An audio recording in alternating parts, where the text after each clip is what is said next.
జగన్మోహన్ రెడ్డి గారి మీద జరిగిన దాడిలో ఎవరి హస్తం ఉంది? దీనికి ఇది కుట్ర, లేదు అంటే గెట్టనటువంటి వాళ్ళు వాళ్ళకు వాళ్ళుగా నిర్ణయించుకొని చేసినటువంటి దాడి అనే దాని మీద రకరకాల ఊహాగానాలు వినిపిస్తున్నాయి. అయితే ఇక్కడ లోతుగా గనక జరిగిన సంఘటన పూర్వాపరాల్ని జాగ్రత్తగా అధ్యయనం చేస్తే చాలా మంది సంఘటన జరిగిన దగ్గర నుంచి ఈ రోజు వరకు కూడా ఒకే అంశం మీద దృష్టి సారిస్తున్నారు. ఏమిటి అన్నట్లయితే అది ఒక స్కూల్ దగ్గర, స్కూల్ కి గుడికి మధ్యలో సింగనగర్ దగ్గర, విజయవాడ సింగనగర్ దగ్గర ఈ సంఘటన జరిగింది అనేది చెప్తున్నారు. అయితే ఇక్కడ గమనించాల్సింది ఏంటంటే ఇది కేవలం ఒక్క చోట సంఘటన జరిగిన మాట వాస్తవే, కానీ దీని వెనక ఒక కుట్ర కోణం ఖచ్చితంగా దాగి ఉంటుంది.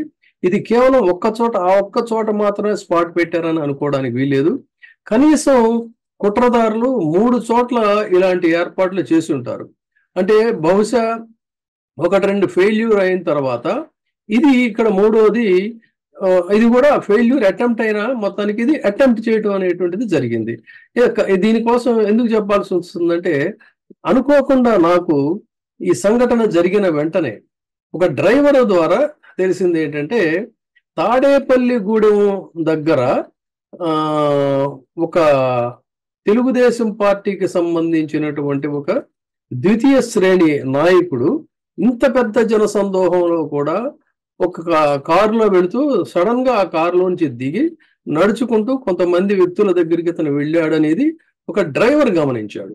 ఆ డ్రైవర్ గమనించి ఆ డ్రైవర్ చెప్పినటువంటి మాటలు, ఈ ప్రత్యర్థి కూడా ఇతను ఎవరు అన్నట్లయితే ఈ రోజున వంశీ ఎవరైతే ఉన్నాడో, వంశీకి తగాడు ఆ నియోజకవర్గంలో చాలా కాలంగా ప్రత్యర్థిగా ఉన్నాడు అనేటువంటిది ఆ డ్రైవర్ చెప్తున్నటువంటి విషయం. సో ఇలాంటిది దీన్ని బట్టి చూస్తే ఏంటంటే, బహుశా ఒక 2 చోట్ల 3 చోట్ల కాదంటే 4 చోట్ల కూడా వీళ్ళు ఒక రెక్కీ అనేటువంటిది నిర్వహించి జాగ్రత్తగా ఒక ప్రీ ప్లాన్డ్ గా దీనికోసం ఏర్పాటు చేసి ఉంటారు. అంతేకాకుండా జరిగిన సంఘటన చూసే వాళ్ళకి చాలా చిన్న సంఘటనగా అనిపిస్తుంది, కానీ ప్రమాదం మాత్రం ఇది చాలా పెద్ద ప్రమాదంగా చెప్పాలి. ఎందుకు అన్నట్లయితే జరిగినది ఏంటి? ఇప్పుడు ఉన్న ప్రాథమిక అంచనాల ప్రకారంగా ఒక ఎయిర్ గన్ తో కానీ, లేదు అంటే పక్షుల్ని కొట్టేటువంటి క్యాట్ బాల్ తో కానీ ఈ దాడి జరిగింది అని చెప్తున్నారు. అంటే క్యాట్ బాల్ తో రాయి తీసుకొని కొట్టినట్లయితే ఇది ఒక ఎక్స్పర్ట్ షూటర్, అంటే క్యాట్ బాల్ ద్వారా పిట్టల్ని కొట్టడానికి దానికి అలవాటైనటువంటి బహుశా ఎవరైనా సరే వాళ్ళని వీళ్ళు వెతికి పట్టుకొని హైర్కి తీసుకొచ్చి వాళ్ళకి ఈ అసైన్మెంట్ అప్పచెప్పుంటారు తప్ప, సాదా సీదా వ్యక్తులు మామూలుగా దూరం నుంచి క్యాట్ బాల్ తీసుకొని కనుక కొట్టినట్లయితే కదులుతున్న బస్సు, ఇక్కడ జాగ్రత్తగా గమనించాల్సింది ఏంటంటే, కదులుతున్న బస్సులో ఎయిమ్ చేసుకున్నటువంటి ఆ టార్గెట్ కి ఈ రాయి వెళ్ళి తగలాలి. అంటే ఇది ఎక్స్పర్టే తప్ప మామూలు వ్యక్తి క్యాట్ బాల్ ద్వారా కదులుతున్న బస్సు పైన నిలబడిన వ్యక్తికి కొట్టడం అనేటువంటిది జరగదు. అదే మరి ఈ క్యాట్ బాల్ ద్వారా పక్షులను కొట్టడంలో ఒక ఎక్స్పర్ట్ షూటర్ అయితే మాత్రం ఆ పని చేయగలుగుతాడు. కారణం ఏంటంటే, పక్షి కూడా ఈ క్యాట్ బాల్ తో పక్షులను కొట్టేటువంటి వాళ్ళు ఒక గ్రూప్ ఉంటారు, వీళ్ళు ఆ పిట్టల్ని కొట్టేవాళ్ళు. అదేంటి, పక్షి కదులుతూ ఉంటుంది, కదులుతున్నటువంటి పక్షిని జాగ్రత్తగా ఏం చేసి క్యాట్ బాల్ ద్వారా కొట్టి వాటిల్ని పట్టుకుంటారు. అంటే దానికి ఎంతో నేర్పరితనం ఉండాలి ఆ విద్యలో. అలాంటి ఒక కదులుతున్నటువంటి బస్సు మీద నిలబడిన వ్యక్తి మీద క్యాట్ బాల్ తో షూట్ చేశారంటే ఆ రకమైనటువంటి షూటింగ్ లో ఎక్స్పర్ట్ నే తీసుకురావడం జరిగింది. ఆ ఎక్స్పర్ట్ ఎవరో ఎక్కడి నుంచో వచ్చి కాపు కాసి సాక్షాత్ ఒక ముఖ్యమంత్రి మీద దాడి చేసి అంత ఇది ఇండివిజువల్ గా అయితే అలాంటి వాళ్ళకి అంత ధైర్యం అది సరిపోదు, అవసరం కూడా బహుశా వాళ్ళకి ఉండకపోవచ్చు. కాబట్టి ఇది ఖచ్చితంగా ఒక హైర్డ్ వ్యవహారం. కాబట్టి దీని వెనక కొంత కుట్రదారులు ఉన్నారు. ముందే విజయవాడ ప్రోగ్రాం ఇలా ఉందని ఆ రూట్ మ్యాప్ కనుక్కొని, ఆ రూట్ మ్యాప్ లో విజయవాడ ప్రాంతంలో బాగా కొన్ని ఇవి తెలిసినటువంటి వాళ్ళు ఆ ప్రాంతాల్లో వీళ్ళకి ఆ అసైన్మెంట్ అప్పచెప్పడం అనేది జరిగింది. అది ఒక ప్రదేశం కావచ్చు, 3 ప్రదేశాలు కావచ్చు, లేదు 3 చోట్ల 3 రకాల దాడులుగా కూడా ప్లాన్ చేసి ఉండొచ్చు. ఒక చోట క్యాట్ బాల్ తోనో మరో చోట ఇంకో దాంతో కూడా ప్లాన్ చేసి ఉంటుంది. మొత్తం మీద అయితే ఒక పథకం ప్రకారంగా కుట్ర చేశారనేది అయితే మాత్రం ఇందులో కించిత్ సందేహం లేదు. మరి ఈ వ్యక్తులు ఎవరు? ఆంధ్రప్రదేశ్కి సంబంధించినటువంటి వాళ్ళ, లేదు అని అంటే ఎక్కడి నుంచైనా పొరుగు రాష్ట్రాల నుంచి తీసుకొచ్చారా? తీసుకొచ్చినటువంటి వాళ్ళు ఎవరు? ఈ పిట్టలను కొట్టే వాళ్ళతో ఉన్న సంబంధాలు ఎవరికి ఉన్నాయి? ఎవరి ద్వారా సంప్రదించి ఉంటారు? ఈ వివరాలన్నిటినీ కూడా బయట పెట్టాల్సినటువంటి అవసరం ఉంది. ఇక దేనికి ఈ మార్గాన్ని ఎంచుకున్నారంటే, జరిగినటువంటి సంఘటన ఏమో చూడటానికి చాలా చిన్నగా ఉంటుంది, కానీ జరిగే గాయం ద్వారా ప్రమాదం మాత్రం చాలా పెద్ద స్థాయిలో ఉంటుంది. ఎందుకు అంటే, ఒకటే ఉదాహరణ, రాయి విసిరినప్పుడు దూరం నుంచి శరవేగంగా రాయి విసిరినప్పుడు రాయి చిన్నదైనప్పటికీ కూడా ఆ వచ్చినటువంటి వేగం, అంటే చేత్తో విసిరేదానికంటే కూడా ఒక రబ్బర్ ద్వారా లాగి కొట్టడం, అంటే దాదాపు ఒక బాణాన్ని విడిచిపెట్టినంత వేగంగా ఈ క్యాట్ బాల్ ద్వారా ఈ రాయి వెళుతుంది. వెళ్ళినప్పుడు దీని వేగం ఎలా ఉంటుందంటే, చాలా మందికి, అంటే ఇప్పుడు ఒక అవగాహన వచ్చింది కాబట్టి చాలా మందికి తెలుసు, కానీ పక్షిని ఢీకొన్న విమానం ప్రమాదాలు అని చెప్పని వస్తూ ఉంటాయి.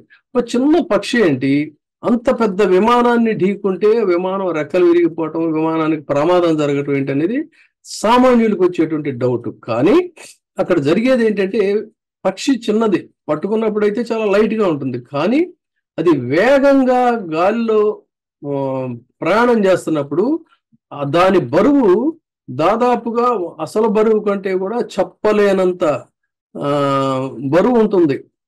అలాంటి బరువు ద్వారానే ఒక అతిపెద్ద బరువు వెళ్ళి విమానాన్ని ఢీకొన్నంత ప్రమాదం జరుగుతుంది అనేటువంటిది ఆ గురుత్వాకర్షణ శక్తి ఆ బరువును తూచేటువంటి ఎక్స్పర్ట్స్ చెప్తుంటారు. ఆ విధంగా ఒక రబ్బరు లాగి పెట్టినటువంటి ఒక రబ్బర్ ద్వారా వెళ్ళిన ఈ రాయి కూడా అంత ప్రమాదాన్ని సృష్టిస్తుంది. అండ్ మోరోవర్ ఏంటంటే, అతను ఏం చేసుకుంది కూడా సరిగ్గా ఫోర్ హెడ్కి ఏం చేసుకున్నాడు. అంటే ఫోర్ హెడ్ మీద జగన్మోహన్ రెడ్డి గారిని ట్రీట్ చేసిన వైద్యులు చెప్తుంది ఏంటంటే, వాళ్ళు అన్నది అది ఒక సూదంటు రాయి. సో ఆ సూదంటు రాయి అనేటువంటిది కరెక్ట్ గా ఫోర్ హెడ్కి కనుక తగిలినట్టయితే అది ప్రాణానికే ప్రమాదం. ఇటు టెంపుల్ అంటారు, అంటే నవరిగంత. ఈ టెంపుల్ కి తగిలినా, లేదు ఇక్కడ సూటిగా సరిగ్గా మెదడు ప్రాంతానికి మన ఫోర్ హెడ్కి ఇక్కడ తగిలినా ప్రాణానికి ప్రమాదం. అందుకని సరిగ్గా అతగాడు ఏం చేసుకున్నది అది. అయితే ఆ టైంలో ఆల్రెడీ ఒక మూమెంట్ లో ముఖ్యమంత్రి గారు ఉన్నారు కాబట్టి అది ఆ పక్కకి వేరే వాళ్ళకి అభివాదం చేయడానికి కదిలినప్పుడు అదృష్టవశాత్తు అతను ఏం చేసుకున్నటువంటి దానికి కొద్దిగా పక్కకి జరిగింది కాబట్టి ప్రాణాపాయం తప్పింది. సో ప్రాణాలకి ముప్పు వాటిల్లేటువంటి ప్రమాదం తప్పేది ఇది చాలా సాదాసీదగా ఉన్న ప్రమాదం కాదు. అందుకని దీని వెనుక ఉన్నటువంటి కుట్ర కోణాన్ని ఖచ్చితంగా బహిర్గతం చేయాల్సినటువంటి అవసరం ఉంది. అయితే ఈ సంగతి ఇలా ఉంటే, దీన్ని బేస్ చేసుకొని చంద్రబాబు నాయుడు గారి తైనాతి మీడియాలో విచిత్రమైన కథనాలు వస్తున్నాయి. అదేంటి అన్నట్లయితే, ఇది తప్పంతా పోలీసు అధికారుల మీదకి నెట్టేస్తున్నారు. అధికారుల భద్రతా వైఫల్యం అని చెప్పని కొత్త సన్నాయి నొక్కుతున్నటువంటి పరిస్థితి. అధికారుల భద్రతా వైఫల్యం, ఈ రాష్ట్రంలో శాంతి భద్రతలు మృగ్యమైపోయి అందుకనే అధికారులను మార్చాలి అని ఒక కొత్త ఇది మొదలుపెట్టారు. అంటే తప్పుడు పనులు సృష్టించి, అరాచకాన్ని సృష్టించి, తద్వారా వీళ్ళకు అనుకూలమైనటువంటి పోలీసు అధికారులను వేసుకోవాలనేటువంటిది ఒక ప్రయత్నం. మళ్ళీ ఆ కుట్రకి వాళ్ళ తెరదీశారు. నిజానికి ఈ రాష్ట్రంలో ఇంకొక అడుగు ముందుకేసి ఇప్పుడు తాజాగా రాష్ట్రంలో శాంతి భద్రతలు కూడా మృగ్యమయ్యాయి కాబట్టి రాష్ట్రపతి పాలన విధించాలనేది కూడా ఒక కొత్త డిమాండ్ మొదలుపెట్టారు. నిజానికి ఇంత సంఘటన జరిగాక ఈ రాష్ట్రంలో వైసీపీ లో ఉన్నటువంటి శ్రేణులు కానీ, కాదన్నట్లయితే జగన్మోహన్ రెడ్డి గారి అభిమానులు కానీ ఒక్కసారిగా వాళ్ళు భగ్గున చెలరేగితే ఈ రాష్ట్రం ఎంత అల్లకల్లోలం అయిపోతుందో ఊహించడానికి కూడా కష్టం. అలాంటిది ఆయన ఒక్క మాటతో దీన్ని అదుపులో పెట్టగలిగాడు. అంటే రాష్ట్రంలో శాంతి భద్రతల్ని ఎంత చక్కగా అదుపులో పెట్టగలిగాడు అనడానికి ఇది ఒక ఉదాహరణ. కాబట్టి దీన్ని శాంతి భద్రతలు అదుపు తప్పాయి అని చెప్పినట్టు, నిజంగా అదుపు తప్పితే మీరు కానీ మీ పార్టీ కార్యాలయాలు కానీ ఎవరు ఉండరు, అటో ఇటో పరిగెత్తి తలదాచుకునేంత అరాచకం ఉంటుంది. దాన్ని పూర్తిగా కంట్రోల్లో పెట్టగలిగింది ఒక జగన్మోహన్ రెడ్డి గారు.